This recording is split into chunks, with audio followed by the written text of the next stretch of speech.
Très chers amis électeurs, les lustres de la cité viennent à peine de cesser de trembler que déjà les salons bayeux-uns commentent le résultat du scrutin avec l'ardeur que l'on réserve habituellement aux grandes affaires de cour. Les éventails frémissent, les chuchotements s'échangent au détour des ruelles médiévales, et votre chroniqueur, fidèle à sa mission, s'autorise à consigner pour la postérité quelques observations. Car enfin, les urnes ont parlé.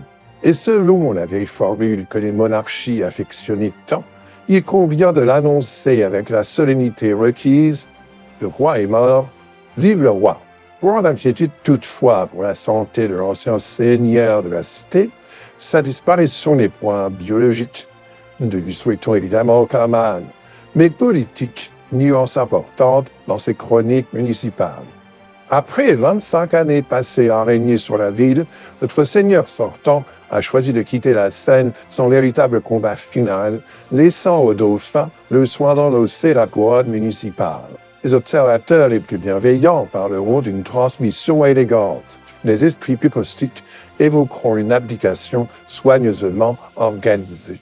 Quant à votre serviteur, pour cette 13e chronique digne d'un signe biblique, il se contentera de constater que la chose ressemble fort à une sortie de scène parfaitement chorégraphiée. Car si certains imaginaient notre ancien seigneur se retirer paisiblement dans quelques domaines normands, il semblerait que l'agenda municipal réserve une surprise plus exotique. Officiellement, rien n'est annoncé. Officieusement, les conversations de marché évoquent déjà un départ pour la capitale à la rentrée de septembre, alors qu'un sénateur sortant de 63 ans a annoncé laisser sa place aux plus jeunes. Tout cela ressemble à une retraite quasi méditerranéenne, en somme. Dans les salons les plus malicieux de Bayeux, certains parlent déjà des seigneurs Torianes, ces vacances bien méritées qui suivent les règles municipaux un peu prolongées. La politique locale a cette tradition, et il serait malvenu de priver nos chroniqueurs de quelques néologismes savoureux. Mais revenons à l'essentiel. Le dauphin est élu, et il naît avec un résultat que d'aucuns qualifieront de spectaculaire. 77% des suffrages exprimés, un chiffre qui, sur le papier, évoque davantage un plébiscite qu'une simple élection municipale. De quoi donner aux communicants municipaux matière à quelques envolées lyriques. Cependant, et votre chroniqueur vous est amateur de vérité complète plutôt que de demi-chiffres, il convient d'observer le paysage électoral dans son ensemble. Car une candidate s'est imposée avec une force remarquable.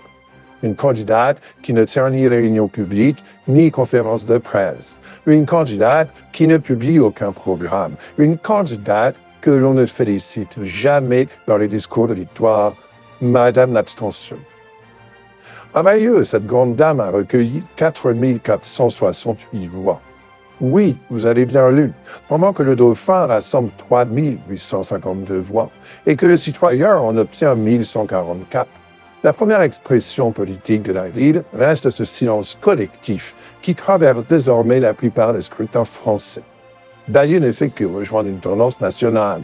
La démocratie continue de fonctionner, mais une part croissante des citoyens choisit d'observer le spectacle depuis le balcon, plutôt que de participer au bal. Il serait sans doute imprudent d'ignorer cette réalité, car gouverner avec 77% des suffrages exprimés est une chose. Gouverner dans une ville où l'abstention domine numériquement en est une autre. C'est là que commence véritablement la mission du dauphin. Durant la campagne, celui-ci a beaucoup parlé de respect. Le mot revenait avec la régularité d'un refrain dans cette intervention. Respect des personnes, respect des débats, respect des institutions locales, des valeurs nobles, assurément.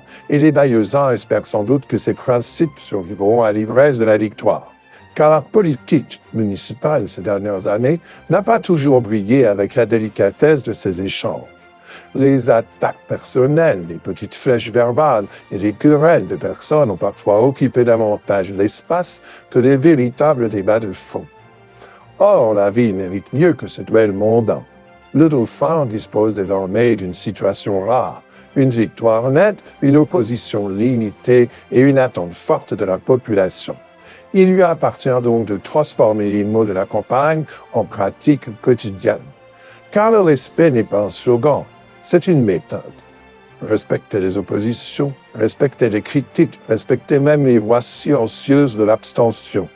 Car ces 4468 citoyens qui ne se sont pas déplacés ne sont pas des figurants du théâtre municipal.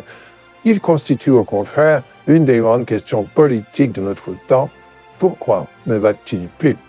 Que disent leurs silences? Et comment une municipalité peut-elle recréer ce lien civique qui semble parfois s'effriter? Voilà peut-être l'un des véritables défis du nouveau règne. Pendant ce temps, la ville municipale poursuit sa route.